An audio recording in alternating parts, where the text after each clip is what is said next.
Hey guys, tonight we dive straight into the sweat-sticky hammocks and moldy barrels of a pirate ship to answer one gnarly question. How did pirates survive without fresh water? Picture this.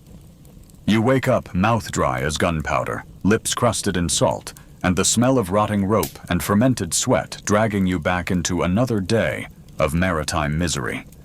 You stagger toward the barrel, hoping for a gulp of something, anything, not foul. Spoiler, it's not your lucky morning. The water's gone green again. Chunky even. Is that mold? Or something alive? Welcome to hydration on the high seas. You probably won't survive this. So before you get comfortable, take a moment to like the video and subscribe, but only if you genuinely enjoy what I do here. Drop your location and local time in the comments. I love seeing where you're all listening from. Now dim the lights, maybe turn on a fan for that soft background hum.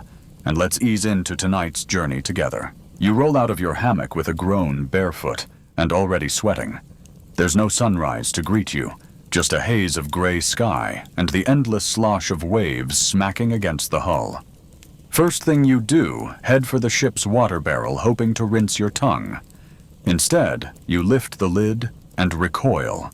The smell is somewhere between pickled feet and old fish. A few sloshes of whatever's left reveal more algae than actual liquid. Water barrels were the lifeblood of any voyage, but they were also incredibly hard to keep clean. The casks were often reused once they'd held wine, brandy, fish oil, or even tar. And guess what? Scrubbing barrels with seawater doesn't exactly sterilize them. So even if you set out with fresh water after a week under a tropical sun and constant ship motion, that water turned sour faster than a mutiny rumor. You dip a cup anyway, nose pinched, and take a cautious sip. It's warm, murky, and tastes like something that should be screaming.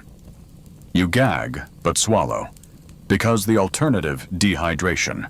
And on a ship where you sweat every hour and rinse, never you can't afford to be picky. One of the ship's boys leans over, grinning with blackened teeth. Better than chewing a rope, he offers cheerfully. That's an actual thing, by the way.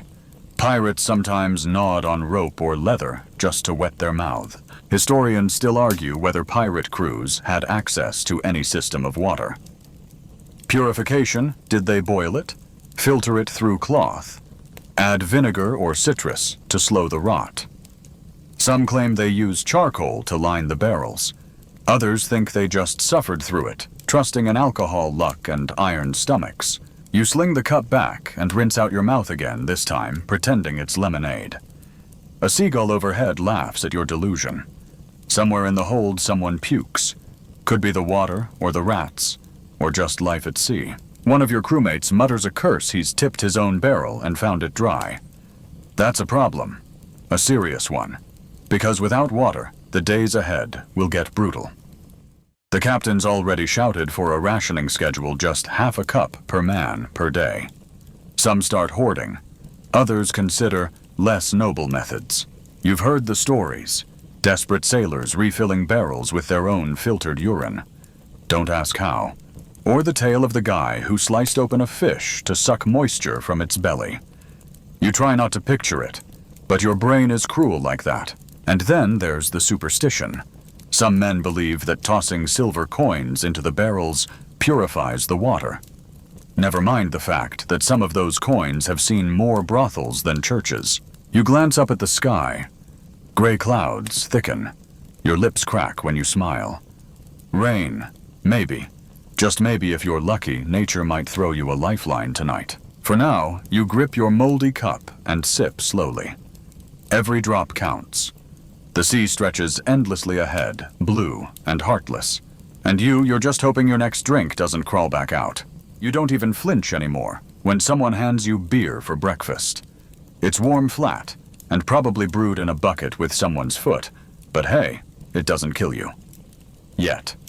You lift the wooden mug to your cracked lips and drink it like it's a morning smoothie. Welcome to pirate hydration, where alcohol isn't a luxury, it's a survival strategy. See, the longer you're out at sea, the more undrinkable the fresh water becomes. That slime-covered barrel you poked yesterday. That was the good one. After a few weeks, it turns to actual sludge. Even the bugs avoid it. And so the crew turns to the only other thing aboard that doesn't rot booze. Beer, grog, rum, sometimes even watered-down wine. Any liquid with alcohol content is considered safer than water.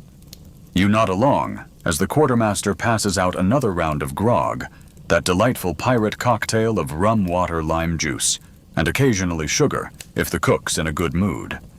It tastes like fermented regret, but at least it's wet. And honestly, the alcohol does help. It kills some bacteria, dulls your thirst a little, and numbs the day ahead. You and your crewmates know the real reason grog exists: to stretch out dwindling rum rations and keep the sailors from collapsing mid-mutiny. Captain's orders. Historians agree that alcohol was a key part of maritime life. But they still argue whether pirates actually preferred grog, or if it was a necessary evil. Some records suggest grog was hated, seen as a watery betrayal of real rum. Others hint that it became its own kind of comfort food, especially when laced with citrus to fight off scurvy. Either way, you're not complaining. Not loudly anyway. Not loudly. You swig burp softly and wince at the aftertaste. The kid next to you gags.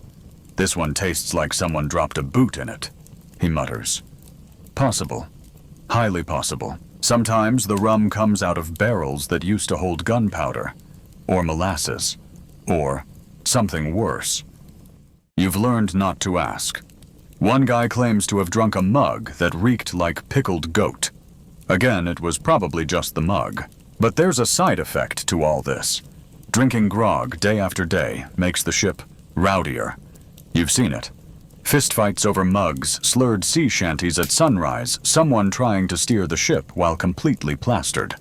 The captain tried to instate a no drink before noon rule once. It lasted 2 hours. The irony isn't lost on you. Alcohol is both your savior and your curse. It keeps you alive when the water's poison, but drink too much and you're the one falling overboard or mistaking the anchor for a toilet. Still, it's part of the routine now. Wake grog, sweat nap grog again. Your body adjusts to the rhythm, even if your liver doesn't. And when the days stretch on and no land appears and the sky refuses to rain, you thank the rum gods you've got anything to drink at all. In quiet moments, you daydream about fresh water. Cold, clean water from a mountain stream poured into a glass with actual ice. You'd trade your boots for it. Maybe even your share of the next haul. One pirate once claimed he hallucinated a waterfall and tried to dive overboard. That's when they tied him to the mast for 3 days. Still talked about it like it was worth it. You finish your drink and tap the mug against your thigh. It's only mid-morning. Sun's already scorching. Your skin feels like parchment and your tongue's dry again. Time for round 2, or 3. You've lost count. Is this healthy? No. But neither is being a pirate. That ship sailed a long time ago. You're half asleep in your hammock when the first plap hits your cheek. Not a rat rain. Glorious, actual rain. Within seconds, the entire crew is up like startled crabs. Someone yells, "Sails out," and you leap into action, arms flailing more than functioning, because rain means one thing, only salvation. Pirates don't carry Evian. You survive on what the skies give, and when they finally give you better, be ready. You and the crew scramble to unfurl every sail stretch out, every shirt lift, every wooden bucket, anything that can catch, soak, or funnel the precious fresh water pouring from the heavens. Even your grimy bandana becomes a sponge. The deck turns into chaos. Pirates sliding, cursing, laughing, stripping off clothes, climbing over one another like it's a water fight in hell. You lie flat on your back, mouth open, eyes shut, letting the drops drum your face like a symphony. It's the best drink you've had in weeks, and it's falling for free. Here's the thing. Rain collection wasn't just improvisation. It was strategy. Pirates and sailors alike rigged elaborate catchment systems funnels stitched into sails, canvas sheets leading to barrels, even hollowed planks guiding water like makeshift gutters. Some ships had tarred or wax-lined containers just for these events. Others got more creative shirts stretched across ropes soaking wet and wrung directly into mouths. Fashion meets function, and if you're unlucky, You just wring out your pants and drink what squeezes out. Hey, hydration's hydration. Historical records mention large rain parties on ships when the whole crew would rejoice in catching enough water to refill barrels, often the only time everyone was truly happy at once. But historians still argue whether pirates were really that organized, or if this was just a chaotic game of who can fill their boots fastest. You've lived it. Definitely more the latter. You remember one time a sailor tried to build a rain funnel hat. Imagine a pirate wearing an upside-down stew pot with a funnel straw attached. It worked once. Then the pot rusted. He got tetanus. No one talks about Rain Hat Steve anymore. Of course, the joy never lasts. A squall passes quick like a flirtatious ghost. 1 minute you're drenched and grinning. The next you're standing in soaked socks, watching the last drops disappear into the planks. You rush to seal the barrels, some half full, some barely sloshing. If you're lucky, they'll last you 3 or 4 more days, if the sun doesn't scorch it away first. And here's a dirty little secret: most of what you collect, it doesn't stay clean. The sails are coated in bird poop, salt, and tar. The barrels weren't exactly sanitized either. By the time your rainwater settles in, it's already halfway to being soup. But compared to briny algae water, you'll take a little feathered seasoning. Once the ship's cook tried to boil the rainwater with herbs, make it fancy. Tasted like rosemary-flavored swamp. Didn't catch on. Sometimes you try praying for rain. Not religious. That changes fast when you're sipping mildew. One guy carved a face into a melon rind and called it Rain God Randy. The crew left offerings of breadcrumbs. Then someone ate Randy during a particularly dry stretch. A fight broke out. The melon cult disbanded. So now when rain comes, you don't waste time. You drop whatever you're doing, whether it's card games, repairs, or sleeping, and you hustle. Because out here, fresh water is life. And rain is the rarest kind of miracle. Later that night, the ship rocks gently, and you lick moisture from your still damp collar. It's not enough to quench the thirst in your bones, but it's something. Tomorrow you'll sweat it out again, and maybe it'll be another week before the sky blesses you once more. Or maybe never. But you've still got one dry sock, and that's your emergency filter. Pirate optimism. You finally set foot on land, and it hits you not a warm breeze, but the oppressive sticky slap of jungle humidity. The scent is part lush earth, part rotting leaves, and part something less comforting. You're sweating already, which is bad news because you've barely swallowed half a cup of clean water in 3 days. That saltwater stew back on the ship doesn't count. This is your mission. Now find drinkable water before someone passes out or starts licking moss again. You trudge through mangroves ankle-deep in mud-hacking vines with a blunt cutlass, following the telltale sound of trickling, or what you hope is water, and not just tree frogs mocking you. Most pirates weren't just ocean drifters, they were opportunists. That meant land raids, temporary camps, and hunting for fresh supplies whenever possible. Natural springs and jungle streams were your best bet, though finding them was a gamble. Pirates didn't carry maps labeled "drink here." You listened for sounds, watched for animal trails, and sometimes tasted leaves just to see if they gave you that elusive, juicy hint. There was also the classic trick of digging near the shore, just past the tide line a few feet down. Sometimes you'd find filtered groundwater. Other times you hit a crab nest and got pinched in the eye. Survival roulette. Historians still argue whether pirates had specific inland guides or relied entirely on instinct and desperation. Some claim experienced pirates knew which tropical plants led to fresh streams. Others suggest it was more about chasing parrots and hoping they knew something you didn't. Either way, you're here now, knee-deep in mosquito hell, eyes peeled for shimmering salvation. Finally, you find it. A small pool beneath a slope, shaded by dense canopy. It looks clean, clear, inviting, which is exactly why you don't drink from it. Not yet. Here's the hard truth. Still water is the kiss of death. If it isn't flowing, it's festering. You remember old Marcos, who drank straight from a jungle puddle, had the worst diarrhea any of you had ever seen. The ship's cook had to burn his hammock. So you do the pirate thing. You send the youngest, dumbest crewmate to taste it first. Just a sip. Wait 30 minutes. No vomiting, no foaming at the mouth. Good enough for the rest of you. Pirates were not generally speaking fans of the scientific method. But if you're lucky, and today you are, you follow the pool's edge and find a thin stream trickling downhill. It's moving slowly but steadily over stones and roots.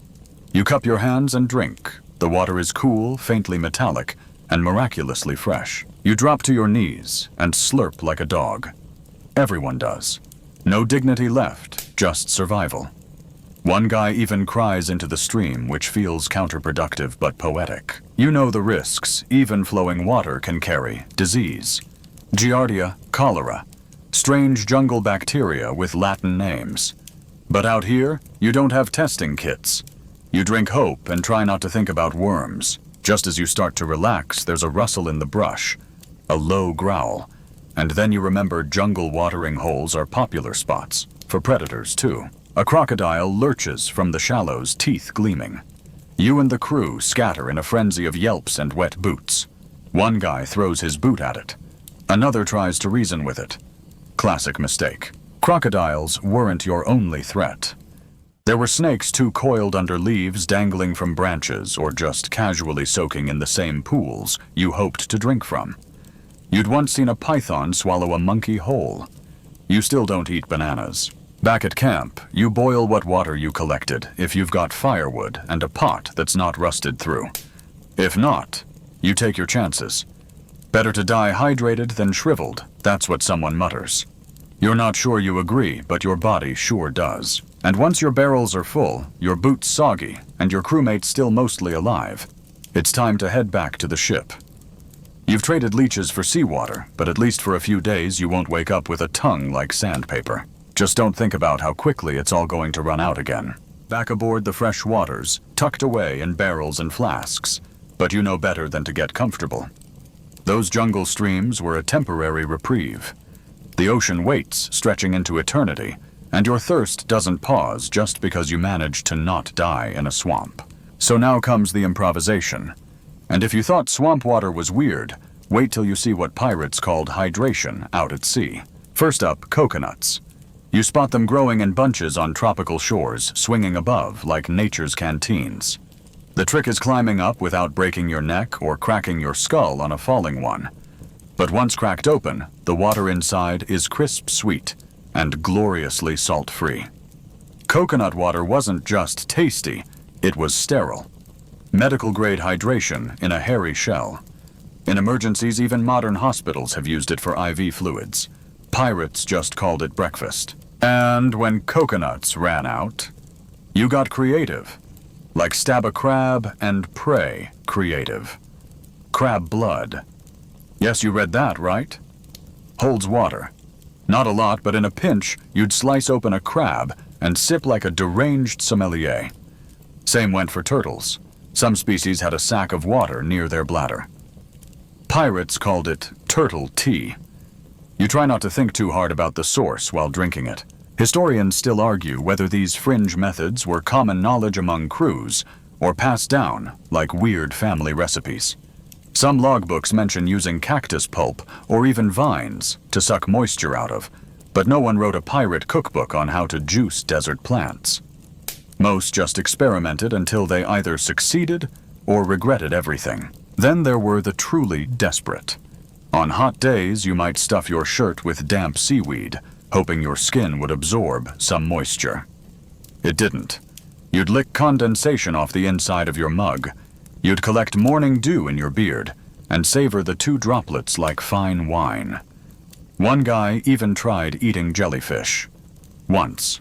But it wasn't all trial and error horror. Some pirates got savvy. If you had a bit of cloth, you could dig a shallow hole in sandy soil, lay a bowl in the center, then stretch the cloth over it, and place a small stone on top to weigh it down. As the sun heated the air inside the hole, moisture from the soil would condense on the cloth and drip into the bowl. Voila, a primitive solar still. If it produced more than a few spoonfuls a day, you were lucky. Of course, most pirates weren't engineers. The cloth would collapse. Someone would step in the hole. Or forget to put a bowl in at all. Your captain would scream, your crewmates would mutiny, and you'd all go back to praying for rain, or robbing someone who had better luck. Cactus was another miracle plant if you were in the right climate. Some types stored water in their pulpy insides. Hack one open, and you'd find a slightly slimy, not quite clear juice. It was bitter. It sometimes made your tongue tingle. And if you picked the wrong variety, it might kill you faster than dehydration. But hey, hydration roulette is better than no roulette. You once saw a man chase a lizard for 30 minutes because someone told him those things are full of juice. They weren't. He bit into it anyway. You don't talk about what happened after. By now your mouth is probably dry just hearing this. But this is how pirates did it, by instinct, sheer willpower, and the occasional deeply questionable decision. Rain was always the goal, but in between. You learned to see anything with liquid as a maybe. And when even that failed, you faced the worst choice of all. Start thinking about seawater, not as your enemy, but as your only option. The ultimate line not to cross. Or maybe just blur a little. So here you are, squinting into the brutal sun, staring at your own dripping into the planks below. Every drop your body loses feels like a betrayal. Your lips crack when you speak, your tongue feels like salted leather, and the barrels down below, still full of disappointment. That's when someone, maybe you, gets desperate enough to try science. Sort of. Pirate science. The kind that involves smoke guesswork, and the faint hope that no one catches the ship on fire. You cobble together what passes for a distillery on a wooden vessel. A metal pot probably stolen a lid. Maybe borrowed from the galley, and a second container to catch steam. Some cloth. Maybe a horn. You add seawater, heat it slowly over a fire, small enough not to scorch the deck, and wait for steam to rise, condense, and drip into your clean-ish cup. Congratulations, you've just reinvented the solar still. Sort of. This method of making seawater drinkable wasn't exactly new. Ancient Greek sailors had tried versions of it. The Arabs refined it. But for pirates, it was more hope and desperation than science. Most didn't carry proper stills. Some historians argue whether any significant number of 17th or 18th century ships even used them, given the risk of open flames on a creaking wooden hull, soaked in tar and bad decisions. The majority of recorded attempts happened on land, or were jerry-rigged in emergencies. But if it worked, you'd get a few mouthfuls of pure fresh water, like drinking diamonds. It tasted like salvation. But it also took hours to make, required constant fire maintenance, and needed more seawater than you ever expected. For every liter of drinkable water, you'd need 2 or 3 liters of seawater, and the patience of a saint. Pirates were not known for saintly patience, so you got clever. Some crews tried solar distillation instead, letting the sun do the heating. You'd stretch a piece of clear sailcloth over a frame, pour seawater underneath, and collect condensation that dripped into a waiting bowl. No fire, no explosion, risk just painfully slow drips. And in the tropics, where sun beat down like a hammer, it sometimes worked. If you didn't die waiting. One Spanish captain reportedly swore by wrapping wet cloths over casks and letting the sun pull moisture up. His crew called him El Vaporoso, behind his back, of course. But even when distillation was attempted, it wasn't magic. A handful of sips a day might keep you technically alive. But to truly hydrate, you'd need gallons. And gallons require time, fuel, and supplies pirates rarely had, unless they'd just looted a merchant ship loaded with fancy French wines and copper kettles. It wasn't just the risk of fire or failure. You had to convince your shipmates it was worth the trouble. You're on a ship filled with cutthroats, gamblers, and sunburned lunatics, not exactly your ideal research assistants. Someone always bumps the pot. Someone always drinks the runoff too early. And someone, usually Big Tom, falls asleep next to the fire and sets the corner of the sail ablaze. So maybe you abandon science. Maybe you accept the thirst. Or maybe you go back to licking condensation off the inside of your boots and praying for a thundercloud. But one thing becomes clear as your still sputters and coughs steam, even when pirates tried to be clever. The sea never made it easy. You weren't just battling thirst. You were battling time supplies, the sun, the salt, and your own very limited understanding of chemistry. And honestly, that solar still may have done more to cook your brains than hydrate your body. Still, when it worked, it was glorious. One drop of clean water on your tongue, and you'd swear you could feel your soul rehydrate. For 5 seconds, you weren't a half-mad corsair on a cursed ship drifting toward sunstroke. You were a man with a drink, and out here, that made you rich. Just don't get too comfortable. Your pot is empty again, and the sun's still high. And someone Big Tom again, just kicked over the cup. You're out of options. The barrels are foul, the rum's long gone, and even your half-baked science experiment has failed, along with your patience. The deck creaks under your boots as you stare out across an ocean that looks like it holds everything, except what you actually need. And then, someone utters the cursed phrase, "What if we just boiled the seawater?" Cue the collective groan. You've reached that part of the voyage, the desalinate or die stage. Now, technically, desalination works. Boil seawater, catch the steam, condense it back to liquid. Salt stays behind. Water becomes drinkable. Easy on paper. Hard on a 90-foot wooden pirate ship with no formal laboratory, questionable fire safety protocols, and a crew whose idea of delicate handling involves cannonballs. Still, desperation makes you try. You grab a metal helmet, probably French, possibly cursed, and fill it with seawater. Balance it over a low flame. You rig up a funnel made from a cut gourd leading into an old rum bottle. You sit. You watch. You pray. You wonder why you're not already on fire. And for hours, nothing. Then drip. Another. By nightfall, you've collected enough water to fill a teacup. It tastes clean, miraculous. But it's barely enough to wet your lips. Multiply that by a crew of 40, and you'd need to turn the ship into one giant kettle. Some captains did install small stills on board. British naval ships in the 18th century experimented with them often during long voyages. But pirates, not exactly forward-thinking engineers. Historians still argue whether the average pirate crew even bothered trying, or if the stories of shipboard distillation were exaggerated by later romantics, who wanted to believe the rogues had backup plans. Most of the time they didn't. You did have options, sort of. Solar stills, helmet distillation, salt scraping, even condensation traps made with sailcloth and buckets. But all of it was slow, inefficient, and incredibly fragile. And when you factored in the danger of fire, the resource cost, and the sheer frustration of waiting hours for a spoonful, you started thinking some very unhydrated thoughts. There were also the oddball solutions. One Portuguese log mentions a crew boiling seawater with animal fat to trap steam. Another tale tells of pirates on the Red Sea collecting dew with their shirts at dawn.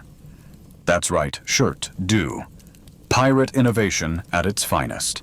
But more often you'd just do what desperate sailors always did suffer. Maybe chew on salted leather to fool your brain into thinking you weren't parched. Maybe suck on a pebble for the illusion of moisture. Some even drank fish blood red warm, and just hydrating enough to keep you alive another day. As horrifying as that sounds, it beat the alternative. Because if you do drink seawater directly, even just a little, your kidneys panic, your cells cry out, you dehydrate faster than before. One sip might feel like life, but your body quickly spirals into a worse state. Headaches, muscle cramps, hallucinations, and eventually a heart that just gives up. A pirate named Amos Grigg once drank 2 cups of seawater in desperation and spent the next 12 hours trying to eat his own boots. No one ever figured out if it was the thirst or the leather that got him. Even with half a brain cell, you know better. You toss the seawater away, your fingers trembling. The bottle you used to collect steam clinks against the deck. Empty again. The helmet has warped from heat. The crew is watching you, some with hope, most with grim resignation. They know. You know. The still didn't work fast enough. Tomorrow maybe it'll rain. Maybe an island will appear on the horizon. Maybe another ship will drift by and trade water for trinkets. Or maybe, just maybe, you'll finally pull into a cove with a hidden spring sweet and cold, just waiting behind the mangroves. But not tonight. Tonight you sleep dry-mouthed lips peeling dreams full of waterfalls you'll never reach. And you pray the ship doesn't catch fire while someone else tries to be clever. The days blur. You've stopped counting. Your skin flakes like sun-scorched parchment. Every step you take across the swaying deck feels slower, heavier, like the salt in your blood is crystallizing under your skin. At this point, even your tongue feels like dried-out driftwood glued to the roof of your mouth. You aren't the only one.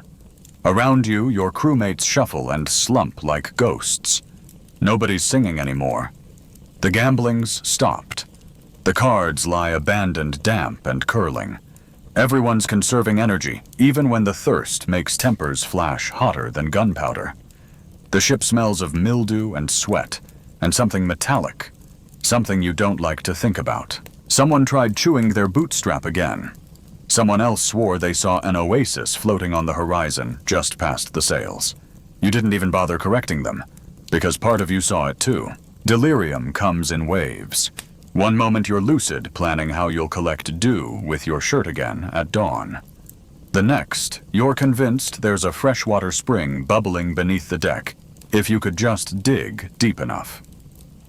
Someone once claimed they knew a man who drank his own urine 3 times in a row and lived to tell the tale. You try not to consider it, but then again you haven't relieved yourself in 2 days. There's nothing left to give. Even the water rations have stopped being distributed. At this stage, it's triage. Only those still standing and not slurring their words get a few spoonfuls of salvaged rain or boiled broth. You try not to feel the envy boil up as the captain takes a long, slow gulp from his private flask. Your lips are cracked. You run your finger over them and wince at the sting. Salt, dried blood. You're not even thirsty anymore. Just numb, floaty, disoriented. Your hands tremble as you coil rope, and you don't remember when your nose started bleeding, only that your shirt's stained rusty brown. Historians still argue whether the worst part of pirate life was the battles, the punishments, or the tropical fevers. But if you could chime in, you'd say it was this, the slow dry spiral into desperation. A cruel trick of the sea. You're surrounded by endless water, yet none of it will save you. And then one night the sky finally splits open. Not with lightning, not with some dramatic thunderclap, just a soft whisper of rain. A hesitant sprinkle that dapples the deck like shy footsteps. But it's enough. You don't even wake the others. You just crawl to the center of the deck, stretch out your aching arms, and open your mouth to the sky. The droplets hit your tongue like cool, holy nectar. Not much. Barely anything. But it's real. In seconds, the rest of the crew joins you, some weeping, some laughing, some too weak to do anything but sit and lift their faces upward. You spread sails flat to catch the rain. You dig up every cup-pot bowl and empty bottle, even your boots. It's frantic, beautiful, human. You drink. You drink until your stomach protests and your brain clears. You drink until you remember what it feels like to live again. And for a moment you almost feel like maybe, just maybe, you'll survive this. The rain fades to mist, and your breathing slows with the rhythm of the tide lapping softly against the hull. Around you, the deck is still now quiet, calm, slick with that life-giving gift from the sky. You lie back, eyelids heavy, as the damp wood presses gently against your spine. Your tongue feels soft again. The salt crust at the corners of your mouth has melted away. The pain is dull, now fading. The thirst has loosed its grip. You close your eyes and listen, not for the groans of a thirsty crew or the bubbling dreams of madness, but for the gentle hush of water trickling into barrels, one slow drop at a time. The sea is still a hard mistress, but tonight she has spared you. Sweet dreams. Hey guys, tonight we're dipping our toes into something dangerously delicious. What gossip was like in medieval times. You might picture gossip as a modern thing, celebrity rumors, scandalous group chats. But back then, It was just as juicy. Maybe more so. No newspapers. No TikTok. Just you, a wooden bucket, and a neighbor who definitely saw something she shouldn't have. So before you get comfortable, take a moment to like the video and subscribe, but only if you genuinely enjoy what I do here. Drop a comment with your location and local time. I love seeing where and when you're listening from. Now dim the lights, maybe turn on a fan for that soft background hum, and let's ease into tonight's journey together. You start your morning trudging barefoot across packed dirt bucket in hand toward the village well. It's not just about water. It's about hearing who's pregnant, who's cursed, who's been stealing grain, and most importantly, who's been caught in Brother Cedric's storage shed after Vespers. The women are already gathered in a loose semicircle, pretending to scrub vegetables while subtly angling their ears like hawks in linen bonnets. The gossip starts small. A neighbor's cow hasn't given milk in a week. But then it turns sinister. Someone suggests maybe the cow was bewitched. You blink.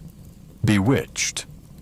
You thought it just had worms, but here even a flat udder can spiral into a full-blown witch hunt all over a passing comment muttered while snapping beans. In a time without written news, gossip was the bloodstream of the village. A way to keep tabs. To bond, to warn, to punish, to celebrate, to spin power out of thin air using nothing but your tongue and a dangerously well-timed eyebrow raise. Historians still argue whether medieval communities actually believed all the things they whispered. Were they really convinced that Agnes the widow had made a deal with Satan? Or did they just enjoy saying it loud enough for her to hear from across the lane? There's no social media, obviously. But medieval gossip is surprisingly well organized. There's a strict pecking order. Elder women dominate the chatter at the well, while teenage girls trail behind, whispering updates like junior reporters. The men they gossip too, just less publicly. Out in the fields or over tankards of ale, they speculate on crop failures, marriage prospects, and which knight might be sleeping with the abbot's niece. You soon realize that not even the smallest action goes unnoticed. You miss Mass twice in a row, and someone suggests you're consorting with forest spirits. You wear a red ribbon on market day, and 3 separate people say you're bold now. One of them actually hisses when you pass. To the fun part. You don't get to defend yourself. Not really. Truth doesn't matter much in the world of medieval gossip, perception does. A half-truth repeated enough times becomes your new identity. You used to be that quiet girl who spins flax. Now you're the one who talks to frogs and doesn't kneel properly. But there's also safety in it. Gossip can protect, not just punish. It warns you about the Lord's steward who gets too handsy with servant girls. It tells you who's got the cleanest ale mugs at the tavern. It even helps you find your friend's missing chicken.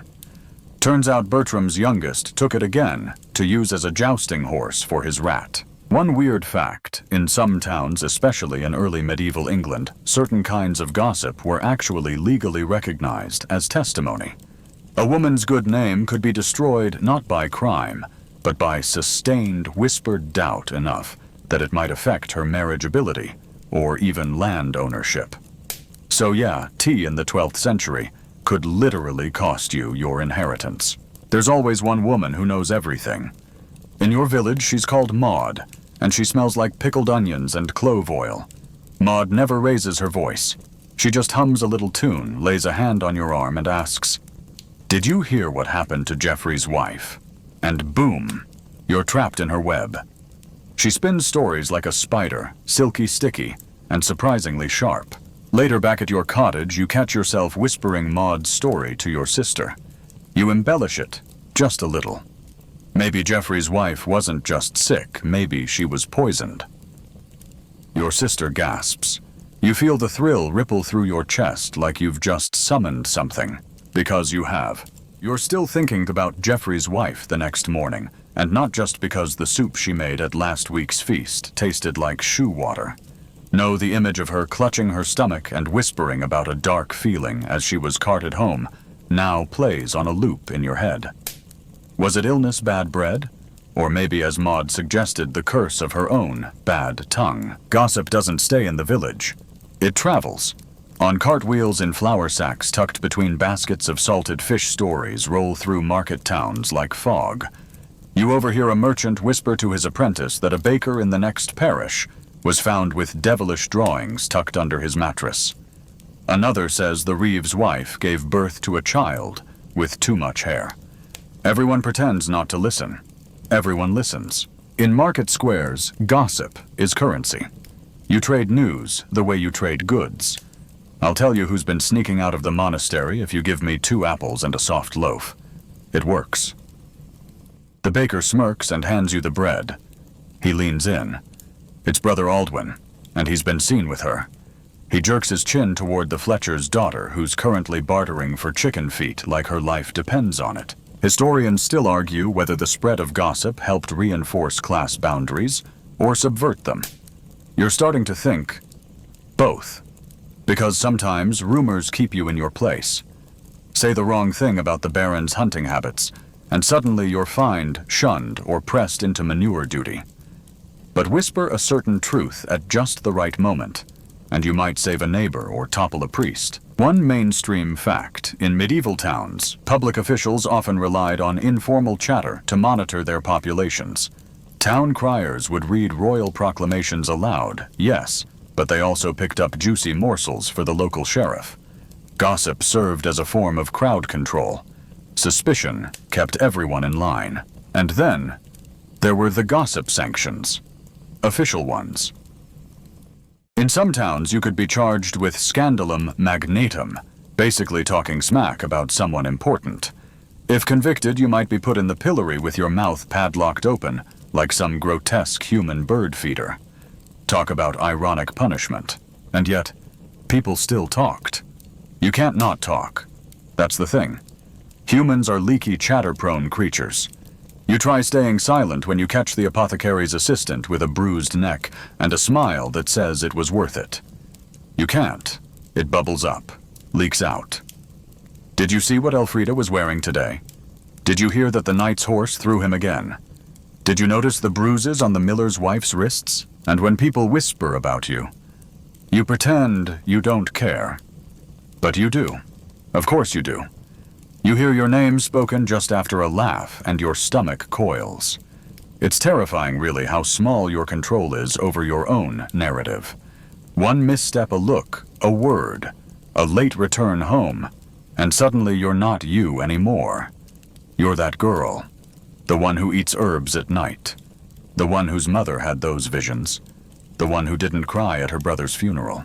You meet a tinker from a few towns over, and he tells you very casually that a woman was stoned last month. Why a whisper? A little girl said she saw her talking to a snake and offering it milk. Snake milk, the tinker laughs, shaking his head. Imagine that. You nod, but your hands shake as you gather your shawl. Still, you can't help yourself. When you walk back through the town gates, you lean close to the butcher's boy and say, "Did you know snakes drink milk?" And just like that, it's moving again. The whisper has legs now, possibly hooves. One of the strangest fringe facts in 14th century England, some women were literally called gossips in official birth records, not just as a slur, but as a legitimate title. A gossip originally meant a godparent or close female companion, someone who stood by you in childbirth. Over time, the meaning warped into something sharper, cattier, and more dangerous. Isn't that always the way? You head home with your turnips and rumors, tired but satisfied. The wind picks up. Somewhere behind you, you swear you hear your name again. You wake to the clatter of hooves and gossip before your feet even touch the rush-covered floor. The town square hums louder than usual today, not with news, but with news about the news. Turns out the Baron's cousin is in town, and he brought with him a wife so young, she still giggles behind her hand. Naturally, the village is foaming with speculation. You elbow your way toward the alehouse under the guise of fetching bread. But let's be honest, you're here for the details. Agnes, the brewer's wife, has already set up shop by the well dispensing information in spoonfuls. They say she married him for land, she whispers, eyes glittering. But he's got gout and a temper. They're already sleeping in different chambers. You sip weak cider and listen. You learn more in 1 hour by the public fountain than from a month of sermons. There's talk of a priest who's been seen sneaking into the widow Ellsworth's home after dark. Someone even claims they've heard confessions through the shutters. It's probably exaggerated. Or maybe it's not. That's the thrill of it. Mainstream fact, medieval people didn't see gossip as just idle talk. It was often morally policed. In fact, ecclesiastical courts would prosecute women, almost always women, for defamation or scolding. Scolds those labeled too loud or too sharp-tongued might be punished with the dreaded scold's bridle, an iron cage fitted over the head with a plate to press down the tongue. Because apparently silence was next to godliness. You imagine it for a moment, your jaw clamped open, metal biting into your lips, while villagers walk past, pretending not to look. Your tongue punished for doing what tongues do. You shiver and shake the image away. Historians still argue whether these punishments were consistently enforced or more symbolic in nature. Some say the bridle was rarely used and often dramatized. Others argue it was common enough to leave scars, both literal and cultural. You wonder if the line between myth and memory even matters once the fear takes root. That fringe fact you didn't ask for, but now can't forget. In some English towns, they held something called a skimmington ride. If a man was seen as too submissive or worse, if a woman was deemed too dominant, they'd be mocked through a noisy public procession. Pans clanged, masks were worn, effigies paraded. It was humiliation, as entertainment rooted in the gossip mill and fueled by collective judgment. And the worst part? People loved it. They'd laugh and jeer, relieved it wasn't their secrets on parade this time. You help an old woman carry her turnips, and she rewards you by leaning close and whispering, "The miller's wife, she's pregnant again. But look at her husband, and tell me, does he even look capable?" You nearly choke on your own breath. You've never looked at the miller that way before, but now you can't help it. That's the thing with gossip. It paints over people with suggestion until the truth is a palimpsest under layers of speculation. Later, you pass the young baroness herself near the chapel. She smiles at you, thin and unsteady, like a girl who's learning to swim in a lake of silk and suspicion. You smile back and say nothing, but your mind itches with questions. Do you know how most gossip starts? Not with lies, not with malice, with curiosity, a tilted head, a furrowed brow, a whisper wrapped in concern. I only say this because I care. But once spoken, even the softest tale grows teeth, and those teeth tend to bite in the dark. The priest's sermon that Sunday is all about the dangers of the tongue. The tongue, he declares, is a fire, a world of unrighteousness.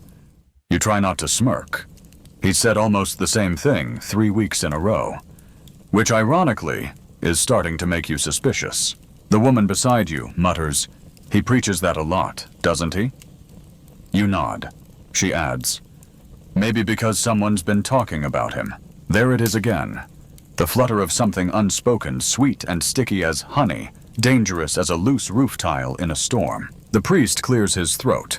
You lower your eyes and make a mental note to visit Ellsworth after supper. The rain comes hard that evening, thumping like impatient fists against the shutters. But even thunder can't drown out the thrum of voices tucked away in every smoky corner of the tavern. You slip inside with the others, soaked cloak dripping and ears burning, because tonight, you're not just here to listen. You're here to test the power of what you know. Ellsworth the widow is at her usual bench hair pinned neat, face still pink from whatever scandalous warmth she's been harboring lately. She nods to you just once. There's a flicker of mutual understanding.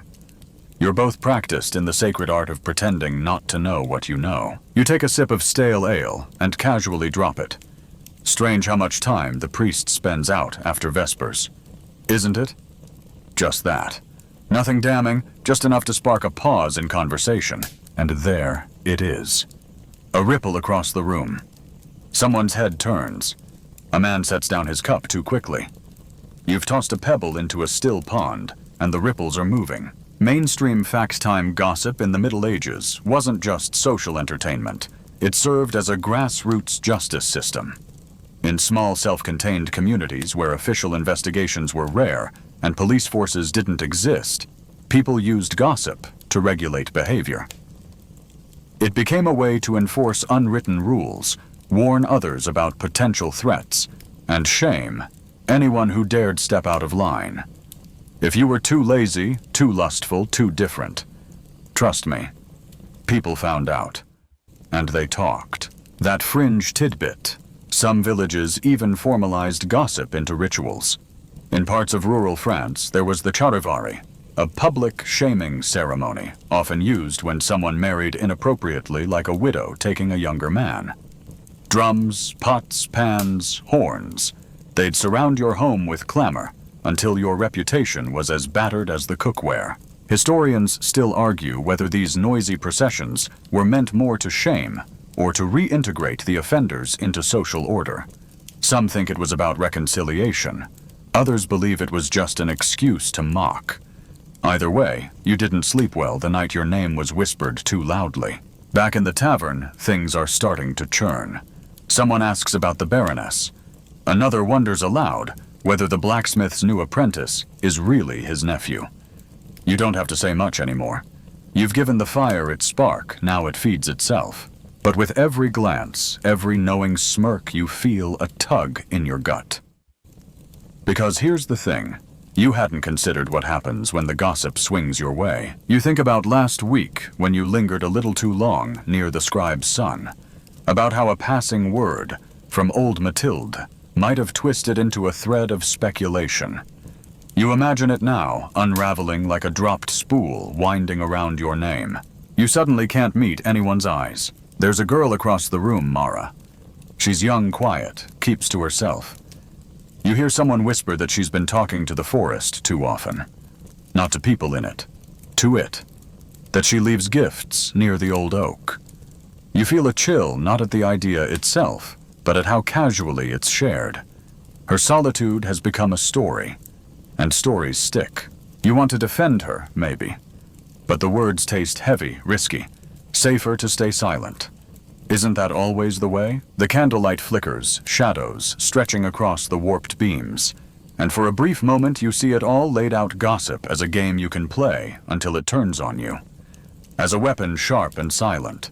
As a net wide and sticky, catching everything and everyone in its threads. You drain your mug warm with the strange high of having stirred the pot, but hollow too. Because now you know every word carries weight.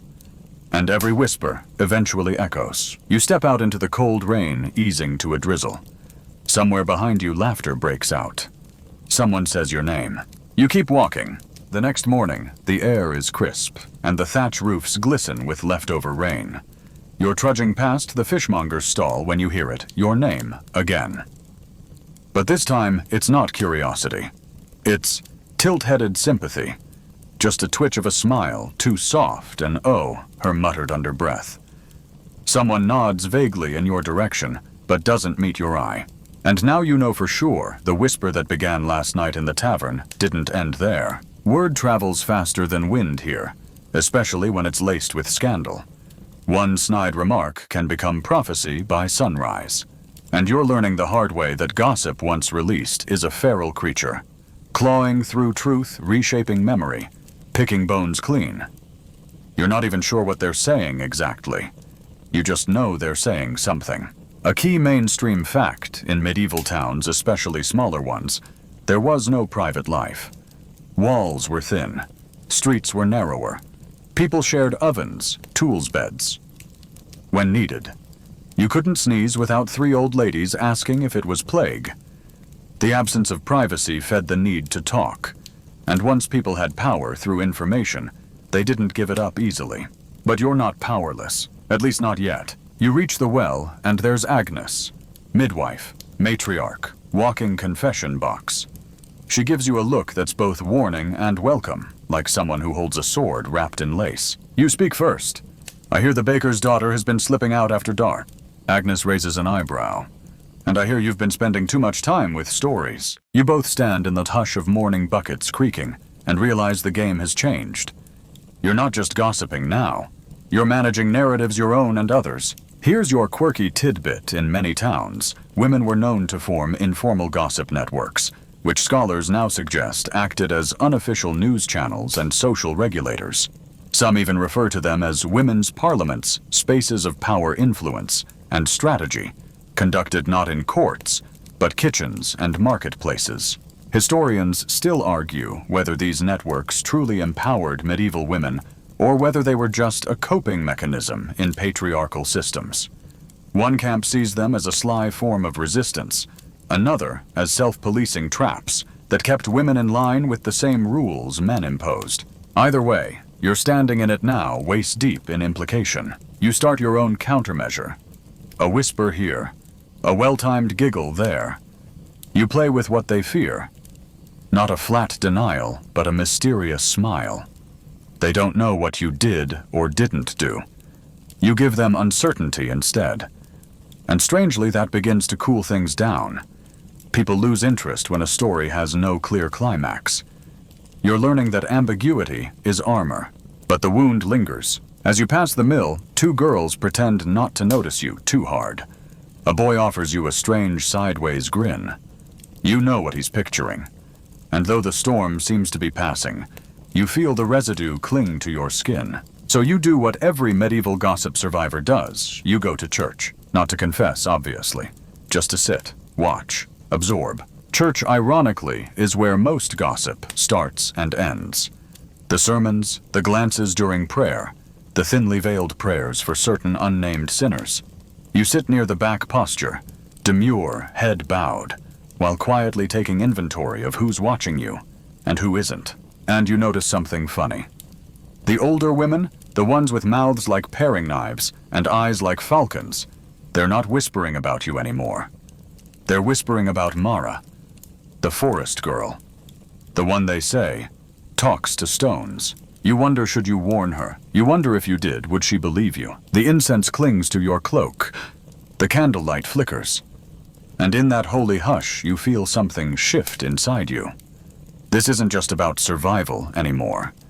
This is about understanding the rhythm of the rumor mill so well you can use it. But tread carefully, because gossip once learned is never unlearned, and every listener is a potential echo. The rumor about Mara spreads like dye in a wash basin, slow at first, then unstoppable. No one confronts her directly, of course. That's not how this works. Instead, they tilt their heads and mutter prayers whenever she walks by. She leaves bread at the church steps, and no one takes it. A child claims she saw Mara whispering to a cat, and suddenly Mara's accused of hexing livestock.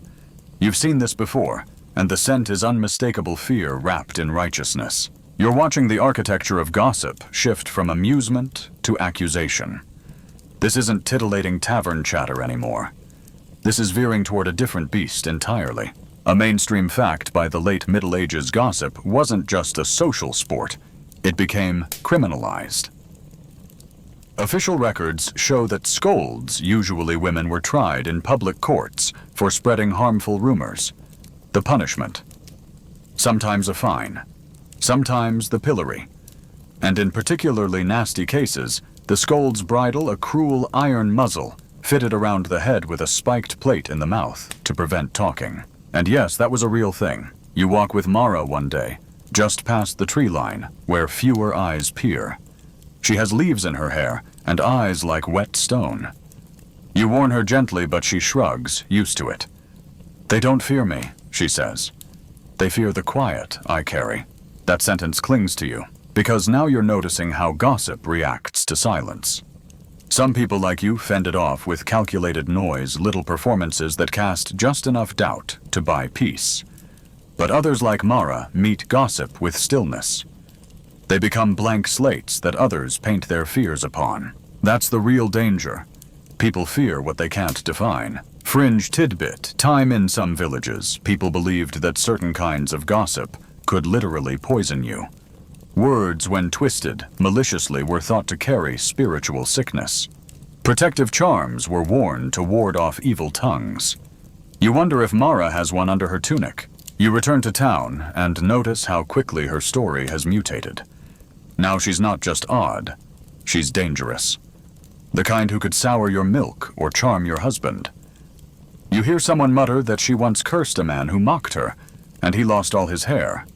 He's just bald, but no one cares.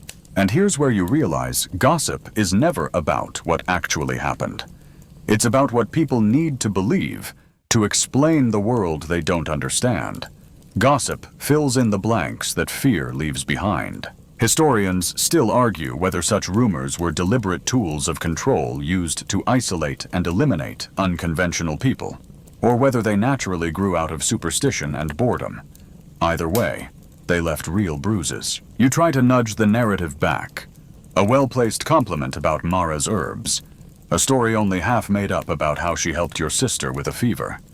A loud laugh when someone makes a joke at her expense loud enough to make them wonder if maybe you know something they don't. It's a delicate dance. You're not defending her outright. That would be suspicious. You're just adding complexity, ambiguity. That old armor? Because here's the quiet truth you're learning in medieval life. Power doesn't come from shouting. It comes from suggestion.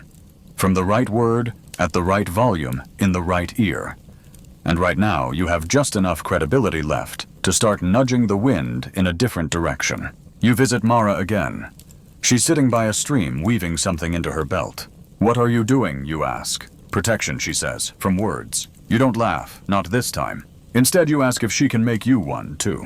And just like that, for the first time in days, the whisper around your name quiets. You're not the only story anymore. But don't get too comfortable, because gossip always needs a new body. And the wheel never stops turning. It's harvest time, and the fields are alive with backbreaking work and fresh reasons to talk. Gossip isn't a luxury anymore. It's a coping mechanism. The sun bakes your shoulders, your fingers blister on the scythe, and your mind claws for anything distracting enough to make the hours slip by faster. So you trade stories between furrows. Who snuck off with whom during last week's feast? Whose ox mysteriously went lame? Who might be pregnant or worse, barren? Here in the fields, truth isn't as important as rhythm. You gossip in sync with the swinging of tools. It's communal, almost musical. You drop a scandal between bundles of wheat like seasoning in soup, just enough to flavor the air. And if someone challenges you, you smirk, shrug, and say, "That's what I heard." It's the medieval mic drop. Mainstream fact, while we think of medieval life as strictly oral, by the 14th century, guilds and parishes had developed their own methods for documenting local behavior, including rumors. Some towns even had wardens of the peace who were tasked with investigating domestic slander and defamation. Gossip, in other words, could land you in legal trouble if it disrupted community harmony. But that didn't stop you, or anyone else, because you all needed it. Gossip was social glue. If you didn't talk, you didn't exist. And if people stopped talking about you altogether, that was far worse. You were either invisible or already halfway to the grave. Then there's another kind of gossip that simmers in from the edges. Political. Dangerous. There are whispers that the local lord has been underreporting his tithes, that a miller's apprentice overheard a priest muttering things that would make Rome blush. These aren't stories you tell in the fields. These are the ones saved for late-night drinking, or whispered in the space between candlelight and sleep. You're smart enough not to spread them, but you listen. Because in medieval society, listening is its own kind of currency. Now for your fringe fact, in some English parishes, churchwardens literally measured gossip. They tracked how many times someone's name appeared in local disputes or witness statements. Too many mentions. You were marked as a busybody, and busybodies were often excommunicated or publicly punished.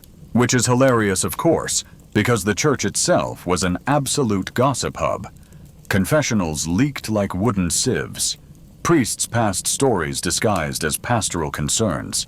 And if you wanted the juiciest intel, you'd sit near the font after Mass and wait for the matrons to unpack everything they worried about in prayer.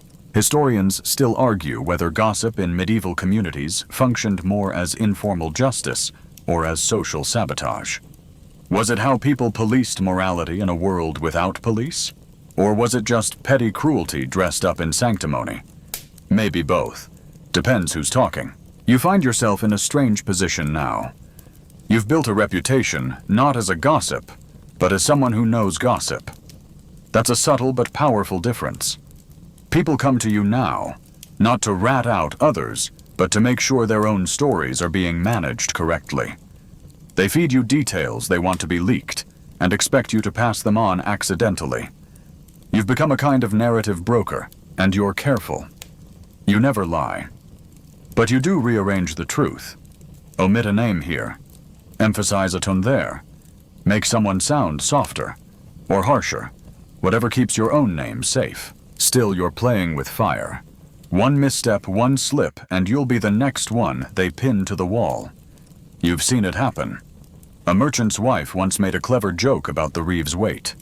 By the end of the week, someone claimed she kept dried frogs in her chimney. That escalated to witchcraft. And well, she doesn't live in town anymore. So yes, gossip is currency, but it's minted from blades. You're sharpening yours in secret, and watching who walks too close. Winter creeps in on silent feet, and with it comes the kind of gossip that grows teeth. The fields lie dormant. There's no excuse now to shout across them to pass whispers between bushels, or disguise your curiosity as idle chatter. Everything is slower, softer, more dangerous. Gossip doesn't vanish in winter, it moves indoors. It pulls up a bench beside the hearth and lowers its voice to a near whisper. And that's when it gets truly venomous. Inside these cramped homes, there are fewer distractions. The stew is thin, the nights are long, and your neighbors' voices carry easily through the wattle and daub walls. You don't mean to eavesdrop, truly. But how can you not notice when the widow Marjorie is up again at midnight, and with someone younger than her late husband's boots? It's in this season that the line between gossip and accusation blurs. You no longer talk just to pass time. You talk to survive the scrutiny of others. You deflect attention by offering some first. Better to be the one saying something than the one being said about. Mainstream fact: in many medieval villages, the cold season was when the most legal accusations of slander and defamation were formally lodged. The manorial courts and church courts would see a spike in interpersonal complaints because people had less work and more time to stew. Some parishes even scheduled sessions in early spring just to handle the backlog. And remember the scold's bridle, winter was when it came out the most. No harvest distractions, no festivals to soak up the tension, just firelight food shortages and suspicion. You know a woman who was made to wear the bridle not for lying, but for correctly predicting someone's affair. That's the cruel twist gossip can punish you, even when you're right.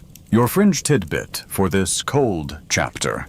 In 15th century Germany, some towns used gossip stools in public squares, raised benches where those accused of slander were made to sit silently, while townsfolk hurled snowballs and jeers.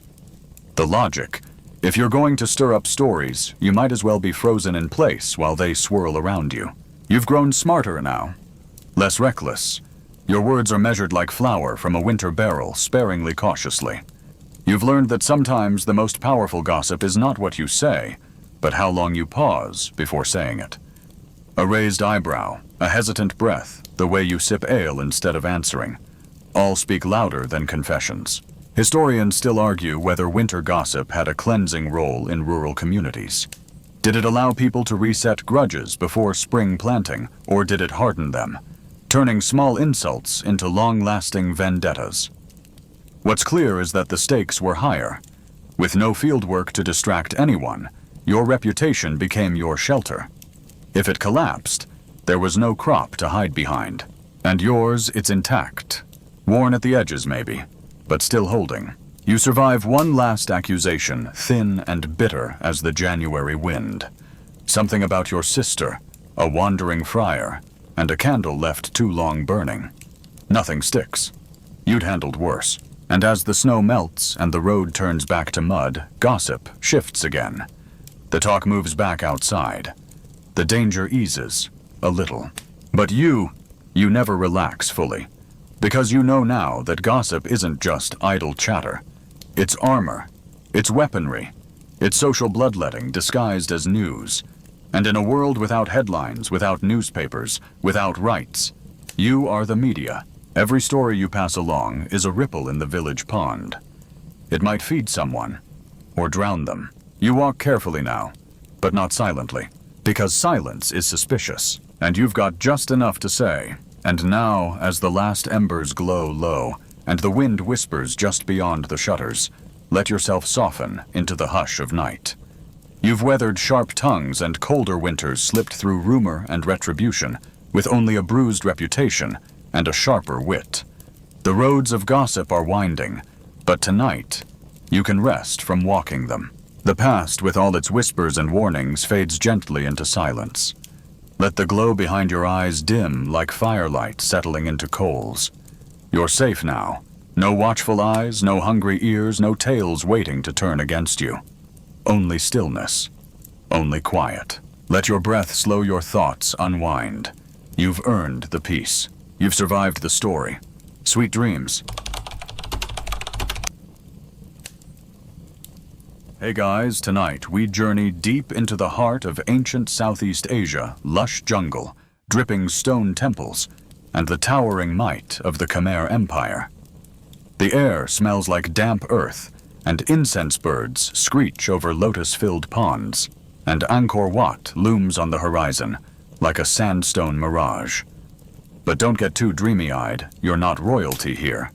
You're a temple laborer, and you probably won't survive till nightfall. So before you get comfortable, take a moment to like the video and subscribe, but only if you genuinely enjoy what I do here. Post your location and what time it is where you're watching. Let's see where all our sleepy historians are tuning in from. Now dim the lights, maybe turn on a fan for that soft background hum, and let's ease into tonight's journey together. You wake before the sun, which is the only mercy the morning gives. At this hour, the air is still thick, but not yet scalding, and you're already sweating under your simple cotton krama scarf. Your job dragging sandstone blocks from a riverbank to the outer galleries of Angkor Wat, the most sacred and back-breaking site in the Khmer world. It's the 12th century, and you're just one speck in the enormous machine building this celestial mountain for King Suryavarman II, a ruler who thinks being mistaken for a god is just good branding. You hoist a yoke over your shoulders, balancing carved bricks that weigh nearly as much as you do. The path is slick with dew and snail slime. One misstep and you'll be face first in a ditch with a broken jaw. Not that anyone would pause, there's no workers' comp in the Khmer Empire. Historians still argue whether the temple's construction was entirely voluntary religious labor, or if it leaned suspiciously close to slavery. Either way, you're here, you're tired, and you're not getting paid. The scale of Angkor Wat is something your modern brain can barely process over 400 acres of intricate reliefs, soaring towers, and symmetrical corridor. While modern tourists admire the harmony of its design, you're more familiar with the blisters it gives your hands. A single bas-relief panel can take weeks to complete, and when the artisans mess up a single divine elbow or chisel an eye too narrow, it's your job to haul the replacement slab up a rickety ramp, dodging hornets and insults along the way. Want a break? Too bad. The sun's barely over the palm trees, and you're already gulping warm rice water out of a cracked clay pot. You can hear chanting from the monks inside their mantras, echoing off stone, mixing with the grunts of workers and the cries of temple monkeys who steal whatever isn't nailed down. Including yesterday, someone's pants. You pause by a naga carving to stretch your aching back. Big mistake. A foreman with a voice like rusted bamboo barks at you to keep moving. He's holding a rattan cane and isn't afraid to use it, not fatally, just enough to make you reconsider that water break. A bit of discipline, they say, makes the stone lighter. By midday, your lungs are full of dust, your calves feel like boiled fish, and you haven't even touched lunch. Not that you're missing much. It's fermented fish paste, a few grains of rice, and a chili that sets your mouth on fire. The upper castes feast on mango, roasted pork, and sticky rice wrapped in banana leaves. But your reward is a sharp kick of spice, and possibly a beetle that wandered in during prep. Still, there's something eerie and beautiful in the constant rhythm of it all. The thump of chisels, the hiss of boiling tar, the low murmurs of prayers, it's almost musical. That is until a nearby scaffolding creaks, then snaps. Everyone freezes. A cart of stone plummets 10 feet. A worker screams briefly and then is silent. There's a pause. Then just like that, everyone returns to work. No one dares speak his name. You grit your teeth and keep lifting. A quirky note, some inscriptions mention blessings etched beneath certain stones, invoking protection for the builder. You press your palm to one just in case the gods are listening. By sunset, the towers of Angkor Wat cast impossibly long shadows across the moat. You stumble toward your bamboo hut muscles trembling. As you rinse off with cold river water, watching frogs leap through the underbrush, you start to realize you've survived your first shift. Just 7 more decades of this, and they might even carve your name somewhere near the drainage channels. You wake to the sound of drumming, deep, rhythmic thuds that reverberate through the wooden walls of your sleeping hut. It's not a celebration. It's the call to muster. Another day, another load of stone, and if you thought you might sneak an extra hour of sleep, forget it. The foremen are already pacing the camp, barking like half-starved dogs. One guy's even got a conch shell. He blows for fun just to rattle your nerves. You stretch wincing as your back protests. Every joint feels like it belongs to a statue immovable and carved from misery. You haven't even stood up yet, and your legs are cramping. The reward for yesterday's labor. A bed made of split bamboo, shared with a few too friendly lizards, and a colony of ants who treat your sweat like nectar. Outside the jungle, mist hangs low, shrouding the landscape like a veil. You step into it barefoot on mud, and the cold slaps your face awake, better than any morning mantra. The temple looms ahead, Angkor Wat's spires, stabbing the fog like stone spears. It's beautiful, sure, but it's also a massive, humid coffin of expectations. Today's job is a bit of a promotion. You're on moat duty. Not glamorous, not clean, but definitely dangerous. Your task, dredging the silt out of one of the massive water reservoirs that surround the temple complex. These berets aren't just pretty features, they're part of a sophisticated irrigation system that turns flood-prone jungle into rice-growing empire. Historians still argue whether the berets were purely functional, or if they held cosmic symbolism mapping the heavens onto the earth. But to you standing knee-deep in mosquito-infested sludge, the only thing symbolic is how your life constantly sinks into something gross. The smell is rich. A mix of algae, old fish, decayed leaves, and probably the ghosts of other workers who fell in and never came out. You're handed a crude wooden shovel, really more of a flat stick, and told to start scooping. Oh, and don't splash the water too much. The Brahmins say it disturbs the spirits. As you shovel, you glance at the stone embankments, noticing inscriptions curling like vines across the rock. One line catches your eye, an old Khmer phrase believed to protect against drowning. It's comforting until you realize it's carved right above a spot where the current pulls unnaturally fast. The sun climbs, burning away the mist. You're now the main course for the jungle buffet, leeches, fire ants, and dragonflies the size of spatulas. One flies straight into your mouth. Bonus protein. At midday, a group of nobles passes on a shaded walkway above you. Their silk garments ripple like water, and they wave feathered fans in deliberate, lazy motions. One tosses a mango pit into the moat. You briefly consider eating it. You settle for pretending you didn't notice. Lunch is more of the same sour rice gruel and a pickled something that might have once been a vegetable. You sit beside a friend, a wiry kid named Dara, who swears he saw a Naga spirit in the water last week. Half serious, he ties a scrap of red cloth around your wrist for protection. Later you'll learn this is an old local charm. For now, it just smells like mildew. Back to work. The silt grows heavier the deeper you go, and you're coughing from the effort. Nearby, a man slips, goes under, and comes up gasping with a baby turtle clamped to his ear. It's hard to laugh when your body feels like it's made of stone, but somehow you do. Laughter is the only thing they don't tax around here. As you finish your shift, a storm rolls in. Thunder cracks like an angry god slamming a door. You're ordered to leave the moat immediately, not out of concern, but because your shovels attract lightning. The nobles get to sip warm tea indoors. You huddle under a banana leaf drenched watching the rain turn the temple stairs into a river. And still, despite everything, the leeches, the smell, the screaming foreman, there's something weirdly hypnotic about it all. Maybe it's the rhythm of the work. Maybe it's just heat stroke. Either way, you'll be back tomorrow. The storm hasn't even cleared before you're woken again, this time by the metallic clank of chisels on stone. It's still dark, but there's work to do. Sculptors have begun early, and today you're joining their ranks, not because you have any artistic skill, but because someone decided your hands are just delicate enough for fine detail. You arrive at the carving site, squinting up at a massive sandstone wall lined with figures, gods with 1,000 arms, demons writhing in torment, celestial dancers frozen mid-spin. All of it part of the Khmer obsession with cosmic order, the Devaraja or God-King ideology that says the emperor is not just chosen by the gods, but basically one himself. So yeah, you're not just sculpting art, you're glorifying the living incarnation of Vishnu on Earth, no pressure. They hand you a metal stylus and a thin mallet. Your job: etching tiny lotus petals into the hem of a god's robe. Over and over and over. One slip, and the master carver snarls at you like you've insulted his ancestors.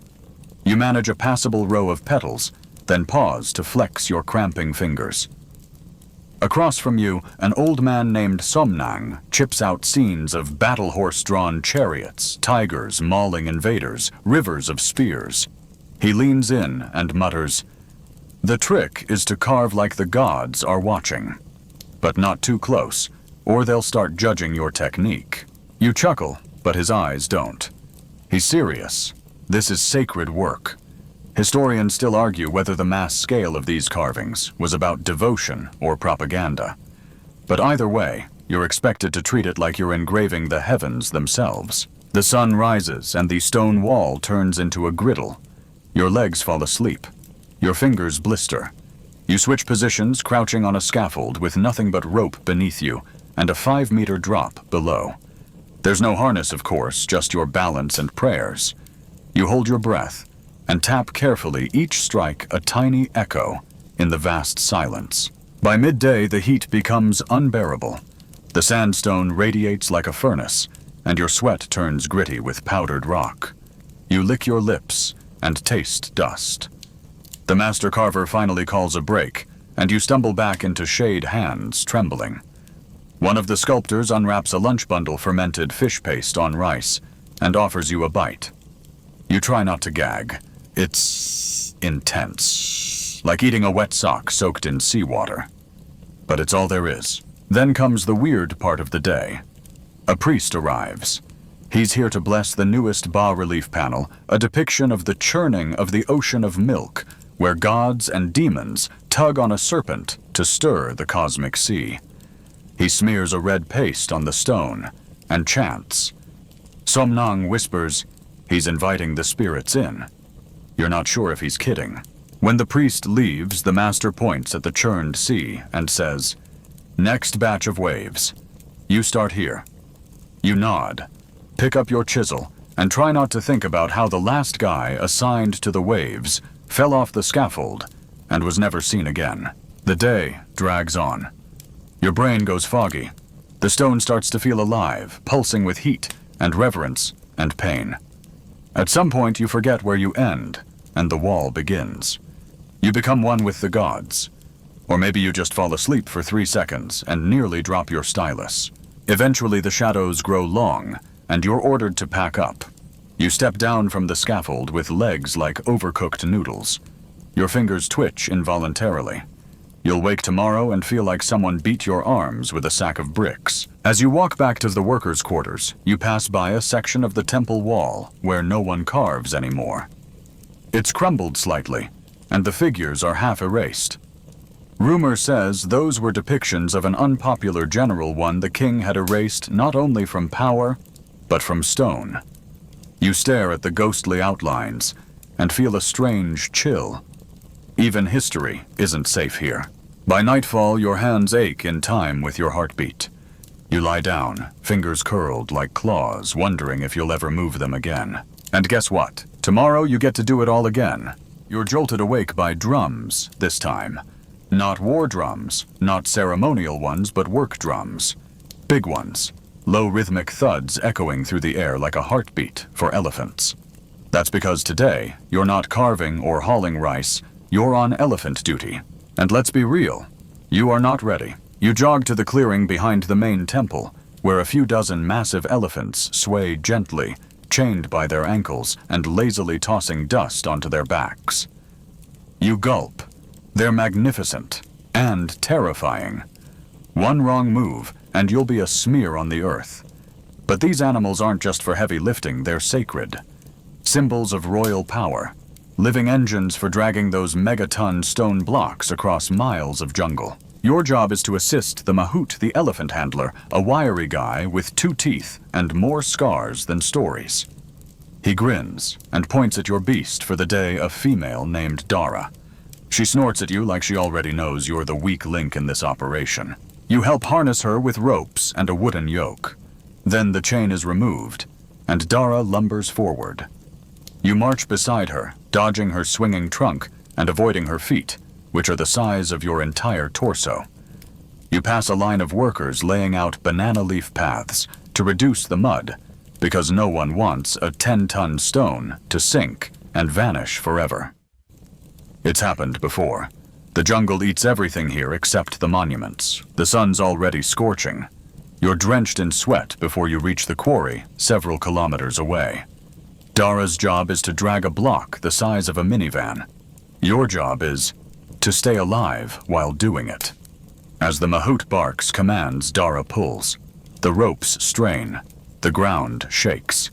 Slowly, impossibly, the block lurches forward with a groan that sounds like the earth complaining. You guide logs under the stone to help it roll, but every few meters something slips. Someone yells, and it all halts.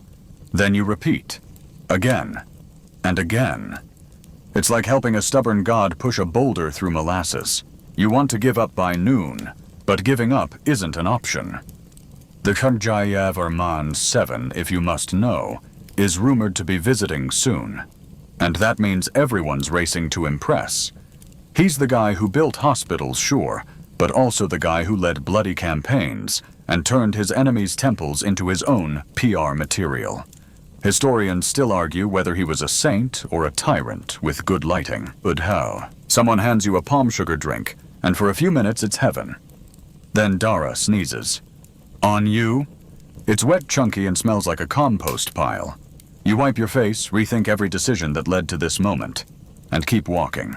By late afternoon, you're halfway back to the site with the stone in tow. You pass the canal system that keeps this whole temple complex hydrated. The engineering is mind-boggling: artificial reservoirs, underground drainage, perfect symmetry. And who dug those canals? Probably some poor soul like you, knee-deep in mud, swatting at mosquitoes and whispering curse words the monks can't hear. Then disaster. One of the guide logs splinters, the stone tilts, and the whole block threatens to topple. Chaos erupts. You scramble with the others to wedge new logs underneath. Dara trumpets in protest. For a moment it seems the block might roll off the path entirely and crush half your crew. But miraculously it settles. No one's dead. Just bruised, panicked, and spiritually exhausted. When you finally reach the construction area, people cheer. Someone places a jasmine garland on Dara. You pat her side and whisper your thanks. She immediately whaps you with her tail. The Mahout hands you a small piece of sugarcane, your reward. You chew slowly, pretending it's a feast, and sit in the shadow of a half-built tower. From this vantage point, the rising spires of the temple shimmer against the horizon, like a dream someone had, and forced thousands to live inside. And you're just a cog in the machine, but a tired, sore, semi-respected cog now. As dusk sets in, you shuffle back to the workers' barracks with dirt in your teeth and bruises you didn't know you had. You curl up under your thin mat, praying that tomorrow doesn't involve elephants, but it probably does. You wake to the squelch of feet in mud and the sharp scent of fish sauce wafting through the morning fog. No, you're not dreaming. You're headed to the floating village today. Yes, the Khmer Empire wasn't just temples and elephants. It also relied on a mind-bendingly complex network of canals, lakes, and floating communities. And you, lucky soul, have been conscripted to help ferry supplies to one of the outposts. Your job, balance in a boat, the width of a dining bench while cradling jars of pickled vegetables and salted snake meat. It's not glamorous. The canoe rocks as you push off, and within seconds you're soaked again. You settle into the rhythm of paddling through the quiet waters bordered by reeds and lotus flowers. Birds flit overhead. A monitor lizard eyes you from a rock.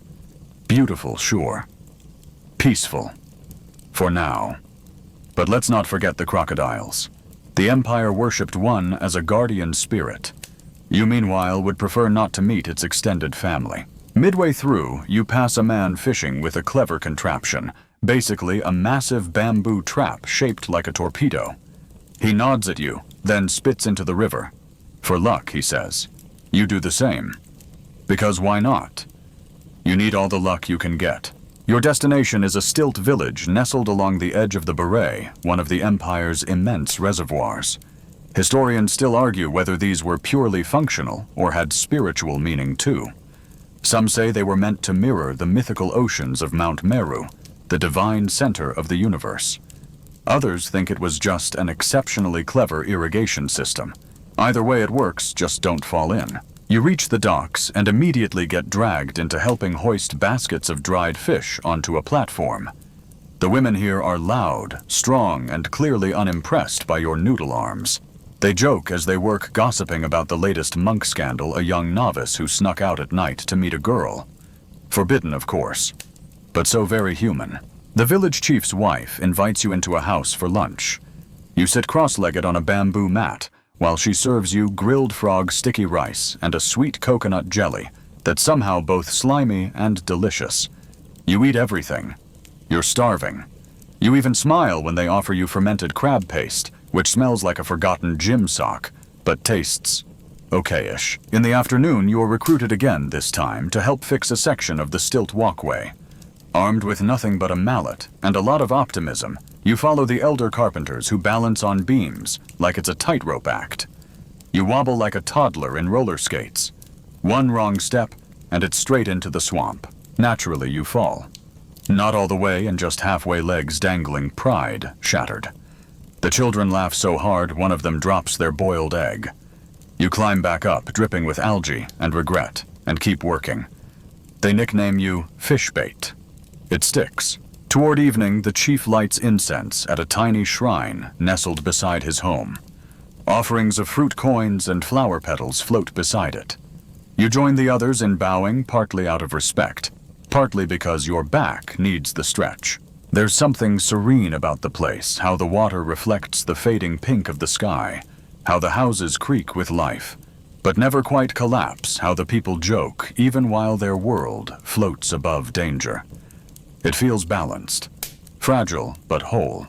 Before you leave, one of the women hands you a tiny clay amulet shaped like a naga, those sacred serpent spirits again. Protection, she says. You tuck it into your tunic pocket, hoping it works better than that lucky spit earlier. Back on the canoe, the ride home is slower, heavier. The water glows with the last rays of sunset. You pass temple silhouettes in the distance, half-built and looming. You wonder how many of these places will last, how many will sink, how many will be swallowed by vines and time. One thing's certain, you humble boat paddler / fish hauler are absolutely not paid enough. You arrive back at the city just as twilight deepens into a velvet blue sky. The streets are still buzzing, because in Angkor the night doesn't mean rest. It means ceremony. And tonight, you're summoned to help prepare for a royal procession. Before you can protest, you're handed a torch and told to follow the elephant handlers. Great, because nothing says safe evening stroll like marching beside a 5-ton animal wearing gold-plated tusk armor. The royal elephants, yes plural, are scrubbed down, painted with red and gold patterns, and adorned with howdahs, fancy little thrones strapped to their backs. You, on the other hand, have a tunic soaked with swamp water and half a rice cake in your pocket. Somehow you feel underdressed. You shuffle into formation beside the dancers, drummers, and torchbearers. Ahead, the palace gleams, like a tiered mountain of fire, its golden roofs catching every flicker of torchlight. Historians still argue whether Angkor Wat was ever a true royal residence, or solely ceremonial. Either way, tonight it becomes the backdrop to a dazzling and mildly terrifying display of divine monarchy. The music begins, deep drums, gongs, flutes that wail like mourning birds. You're ushered down the processional route lined with thousands of bystanders. Most kneel. Children whisper about the apsaras, the celestial dancers whose fingers twist like orchid stems as they glide by in silk. Each movement has meaning, apparently. But your eyes are glued to the royal guards who march barefoot over smoldering coals. That's commitment. The king emerges on a palanquin draped in silk, embroidered with silver thread. He wears a headdress so tall, you're convinced it's one strong breeze away from toppling. Flanked by Brahmin priests and parasol bearers, he raises a hand, not quite a wave, more like a casual blessing. You're not sure whether to bow or salute, or just not make eye contact. You go with all three. Behind him come the offerings, golden platters of bananas, incense, honeycomb, and roasted piglet. One priest balances a ceremonial sword which looks more decorative than practical, but you're not going to test it. Then come the dancers. More apsaras, more silk, more hypnotic choreography. You're not saying you fall in love with three of them at once, but you might be halfway to composing a love poem by the time they glide past. Of course, no Khmer ceremony is complete without fire. Big fire. The finale includes a coordinated torch dance around a large circular altar where sacred palm leaf manuscripts are recited aloud. The air smells like lemongrass smoke and mystery. You're caught between awe and the creeping realization that your torch is dangerously low and may be about to singe your eyebrow. Suddenly a commotion. One of the elephants refuses to move. It stands, grumbling, tossing its head. The handler tries to coax it with sugarcane. Nope. The elephant is on strike. You freeze. Everyone freezes. One dancer keeps moving either out of professionalism or panic. Eventually, the elephant relents and the ceremony rolls on. But the moment lingers. You learn later, the elephant had seen a white monkey in the crowd, a bad omen, depending on who you ask. Some say it means war. Others say it means the king should make an offering at the mountain shrine. Still others think it's just an elephant, being an elephant. Historians still argue over which interpretation mattered most in Khmer politics. When it's over, you shuffle back through the city leg's rubbery torch, extinguished heart still beating from the spectacle. You pass the commoners lighting candles in little lotus bowls and sending them down the canals. Some carry prayers, others wishes. A few probably contain passive-aggressive notes to annoying neighbors. One old man hands you a candle, eyes twinkling. You whisper your own wish, maybe for peace or food, or just a dry pillow, and let it float into the dark. Back at your quarters, you collapse. You smell like elephant sweat, fish sauce, and burnt wood. But you feel alive. Exhausted. Overwhelmed, maybe developing a mild, torch-induced rash, but alive. Tomorrow there'll be more labor, more rituals, more odd jobs you never trained for. But tonight, you danced with gods, marched with kings, and dodged a minor elephant rebellion. Honestly, that's a solid day in the Khmer Empire. You wake up before the roosters again. Not because you're enthusiastic about another day in the Khmer Empire, but because you're fairly certain your sleeping mat now hosts an ant colony. As you brush off the last of your six-legged bedmates, a guard pounds on the doorframe. You're being called to help with the irrigation works. Again. You drag your aching limbs toward the Beret, the massive man-made reservoir that stretches like a silvery ocean inland. This isn't just a lake. It's one of the largest hydraulic projects of the pre-modern world. And guess who gets to help dig channels and remove debris today? That's right. You. You're handed a shovel that has clearly seen better centuries. The sun is already threatening violence as you trudge through mud that sucks at your ankles like a clingy toddler. You join a line of workers clearing a blocked spillway. Someone mumbles something about the rice paddies drying up, and you suddenly grasp why water here is life, and control of it equals power. The Khmer elite didn't build canals for fun. Their entire empire pulsed around water, diverting it, storing it, unleashing it. Historians still argue whether this water system was centralized under royal control or coordinated through local communities. What's clear is that it required constant maintenance, which is where you come in, with your splintered shovel and no breakfast. The day drags. You sweat through your tunic, your feet blister, your arms scream. You briefly hallucinate that the beret is actually a beachfront resort, and you're holding a fruity drink with a parasol. Then someone dumps a bucket of water over your head, and the mirage pops. Lunch break, huh? You get sticky rice in a banana leaf and a boiled egg with the consistency of chalk. At least there's shade under the tamarind tree. A man nearby plucks at a one-stringed instrument that sounds like a mosquito with a grudge. It's oddly comforting. The work resumes. You're now clearing moss from a stone spillway carved with nagas, those multi-headed serpent deities that protect water sources. One head has a chipped fang. Another has a bird's nest on top. You take a moment to admire the craftsmanship, then return to prying centuries of grime from its sacred gullet. Then comes the crocodile warning. A runner sprints down the embankment yelling something in Old Khmer that roughly translates to "its backworkers scatter." You freeze. Is this a joke? Some kind of rite of passage? Nope. A few feet from the waterline, you spotted a long, low ripple cutting across the surface like a dagger through silk. Everyone retreats, except one old guy who hobbles toward the beret, holding a long stick and muttering about old enemies. You're not sure if he's brave or just very tired of this life. Either way, he smacks the water a few times, and miraculously the ripple vanishes. Some say the crocodiles were kept as spiritual guardians. Others insist they were just inconvenient roommates in an aquatic empire. Historians still argue whether these berets were mostly utilitarian, or also deeply symbolic giant earthly mirrors of the cosmic oceans from Hindu and Buddhist cosmology. By sundown, the crisis is over.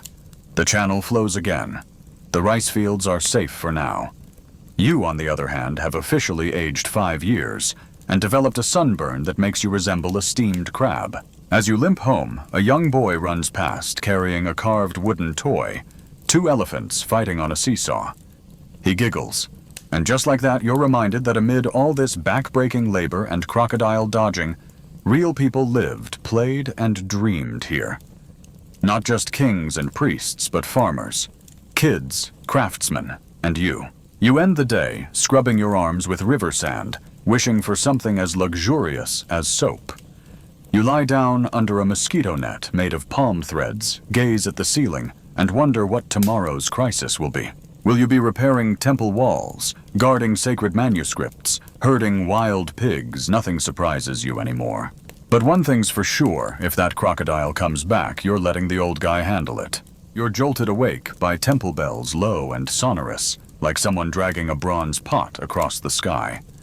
It's festival day, which means chaos, which means lucky you're on crowd duty. As you shuffle toward Angkor Wat, you're once again struck dumb by its sheer scale. You've walked past it a dozen times now, but it still hits you like a palm tree to the face. Sprawling towers shaped like lotus buds, endless galleries of bas-reliefs, courtyards big enough to park an army of elephants. And today, it's positively packed.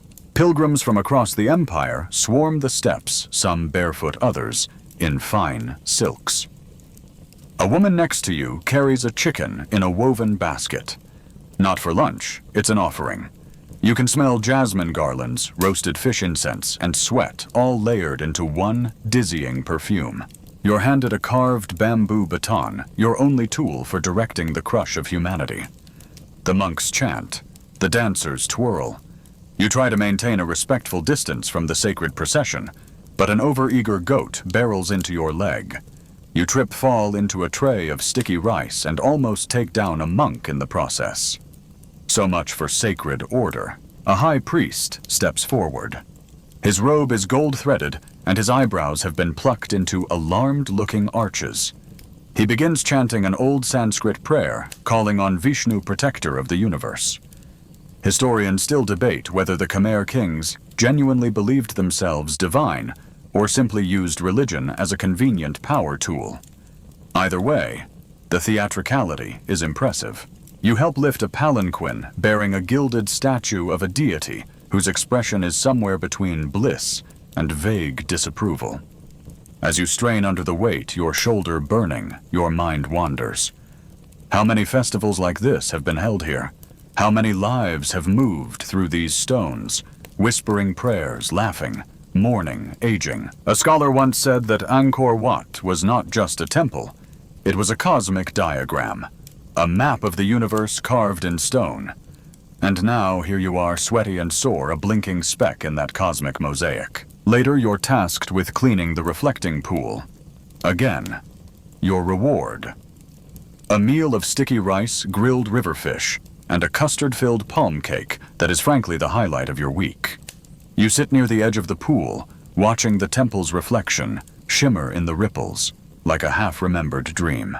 A child nearby tells you that if you stare long enough, you'll see the gods wave back. You humor them, and stare. For a moment, the stone towers seem to shift.